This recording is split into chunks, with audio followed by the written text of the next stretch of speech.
What up, YouTube? It's your boy GU2 back at it again with another video for you. It's been a while, y'all, so without any further ado, let's jump right into the video. So the Los Angeles Lakers are in a load of trouble at the moment, and my concern with the Lakers at the moment is not them making the playoffs. The playoffs, they're gonna make it into the playoffs regardless. They're gonna have Anthony Davis back, I believe, next week, around next week, give or take. You can expect Anthony Davis to be back on the team. They finish up a road trip against Charlotte next Tuesday, April 13th, and that's his expected timetable for return. He hasn't been back since February, so that's gonna be interesting to see how he, kind of comes back, if he hits the ground running, or if he needs like a week or two to get acclimated, with the arrival of Andre Drummond, a new rotation with all the big men that are there. All those big men are gonna get less minutes, especially with Anthony Davis being back and Andre Drummond taking up that starting center role. But I really think that the Lakers are gonna be hurt more by the departure of LeBron James with a high ankle sprain, starting I think March 20th, the 21st he's been out, and he's not expected to be back until at least the end of April, early May. So and the reason why I think that will hurt them more than Anthony Davis being out is that not only did their those injuries overlapped, and they've been 4-5, or I think, yeah, they're now 4-5, 3-5 since the injury of LeBron James, and they're not going to be able to stay above 500 for very long until they can get one of their superstars back.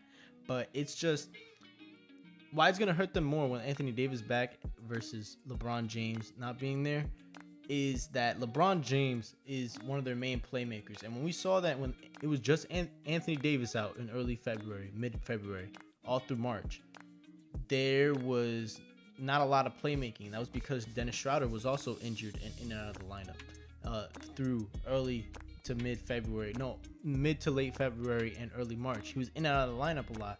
And in those games where he didn't play, you saw that there was a lack of playmaking on the team. Those are the two main playmakers on the team. Even though Marc Gasol is an excellent passer, he's not gonna, they're not gonna run the offense through Marc Gasol the way that this team is constructed. And especially with the arrival of Andre Drummond, Marc Gasol is gonna be getting reduced minutes. There's just not enough room for all the big men, and which is unfortunate for Marc Gasol and Montrezl Harrell, who's been balling out this year and carving himself a role on this team. But Andre Drummond is still Andre Drummond. It's unfortunate for the both of them, but at the end of the day, the NBA is a business. It's operated like that in the past. It's going to continue operating like that. It just is what it is. Now, I just want to take a look at the Western Conference standings at the moment and where the Lakers stack up against the rest of the Western Conference. So here you see the Utah Jazz sitting atop the conference, followed by the Suns, Clippers, Nuggets, and right smack in the middle in the 5th seed are the Los Angeles Lakers. Then they're closely trailed by the Portland Trailblazers and the Dallas Mavericks. Memphis Grizzlies, shouldn't worry about them too much. They're pretty far back in the standings for that to be fairly relevant. But the Blazers and the Mavericks are what I'm a bit more concerned about. Right now, the Lakers stick out like a sore thumb in this Western Conference standing, and that is because aside from the Lakers and the Blazers, every single one of these teams has been hot in their last 10 to 15 games, with the Denver Nuggets being the hottest team in the NBA. So the Clippers and the Nuggets are both 8-2 in their last 10 games. The Blazers are 6-4. Dallas is 7-3. Phoenix is 9-1. Utah is 9-1. All these teams are, and even the Grizzlies, they're 7-3 too. So all of these teams are, playing for the playoffs, trying to get their spot in. And the Lakers, they're gonna be another 4 to 6 games without Anthony Davis, and 10 to 15 games without LeBron James out of the rest of their 20-something games that they have left in the season. So realistically, what you could see, a very real possibility in the scenario that I think is most probable for the Los Angeles Lakers at this time, is 2 weeks from now. What's 2 weeks from now? 2 weeks from now is April 21st. So if the Lakers drop the next 4 to 5 games, or 3 out of 5, 4 to 5, 4 to 6 without Anthony Davis, then they begin to play at 500 or around or a little bit above 500 upon his return. You would hope at least that's the level that they start to play at. You realistically could see the Lakers in the 6th seed or battling with the Mavericks for the 7th seed if they can continue to play the way that they're playing. And you will see that the Clippers and Nuggets will have pulled off a 3 to 4 game lead and have built and will continue to build upon that, being that these teams don't look like they're slowing down at any time soon. The Clippers, they play a bunch of, bum teams. They play Houston, Detroit, Indiana, Detroit again. Then they play Minnesota. So out of all those teams, and then they're going to play Philly and Phoenix. Those are the only two teams in the next 2 weeks that are really, going to put up a fight with them. Otherwise, they're winning every single one of those games. That's a guaranteed 1, 2, 3, 4, 5 games that the Clippers should win. Or 4 games if you want to, give one of Detroit, who happens to be just Detroit has how many wins this season, and most of them are against like top teams in the NBA. Don't know why that is. They're just giant slayers. But realistically, the Clippers will pull off a lead against the Lakers.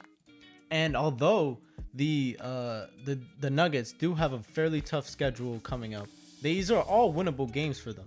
San Antonio, Boston, Golden State, Miami, and then them playing Houston, Memphis, Portland. Those are all winnable games for them, easily. Especially, in their past winning streak, they beat a bunch of good teams. They beat Philly, they beat LA, and then they were just whooping on. They beat Atlanta, so they were playing some playoff teams, winning those games easily, and winning the games that they need to win. So the Lakers, they realistically, you could see them in the 7th seed, and upon LeBron's return, how far they'll be able to make up that slack from falling that far behind is something that remains to be seen. I don't know how far up the ladder they will be able to climb, but my prediction right now for the Lakers is that they will finish around the 7th or 6th seed, and that's pretty concerning because that makes their road to the NBA championship that much harder. So let's play off a little scenario. If the Lakers fall to the 6th seed, let's say the Blazers or the Mavericks, they sneak up to the 5th seed, right?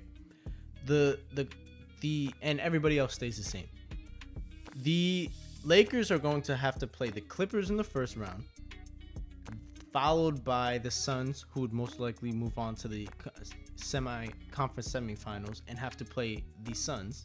Then if they move on to the conference finals after that, they will have to play the Jazz. Those are very tough series. 6-7 game series, at the least. Those are not easy teams to beat. Obviously the Clippers blew it in the playoffs last year, but generally speaking, they're a good team. On paper, it should be a 6 to 7 game series. That's what you should expect to see. And that is going to be a long playoff run against very good teams, against the 1, 2, and 3 seed, respectively. Because they got to face the Jazz in the conference finals if this is how the entire bracket lines up. It's a very tough, very, very tough road to the finals. Then you got to play whoever's in the final, whether it be the Brooklyn Nets, 76ers. Those are really my only 2 picks. I don't see Milwaukee getting into the finals really, but yeah, that's real tough, and that's a realistic scenario that you can see because I think that's where they're gonna finish, most likely the 6th seed. But what that remains to be seen. If they'll have a slightly easier path if they remain in the 5th seed. Maybe Anthony Davis really elevates their play and they stay in the 4th seed. I don't think they'll catch up to the Jazz, Clippers, or Suns, not without LeBron. When all these other teams are at 100% strength and they're not, realistically, it's just not going to happen. That's not how it's going to shake up. It's not. But we'll see. I'm hopeful. I'm glad to see Anthony Davis coming back soon. We'll see where they're at in 2 weeks time from now and see if my prediction is right. I think that's just the most likely scenario. Maybe I'm wrong. Maybe they'll prove me wrong, or maybe I'm a little too right and they slide down to like the seventh seed. But again, this is the NBA. Anything can happen. Um, Pending injuries, COVID protocols, all that. But hey, it is what it is, and that's really all I got for y'all today. So let me know what y'all think of this take down below in the comments section, and I'll catch y'all in the next video. I'm out.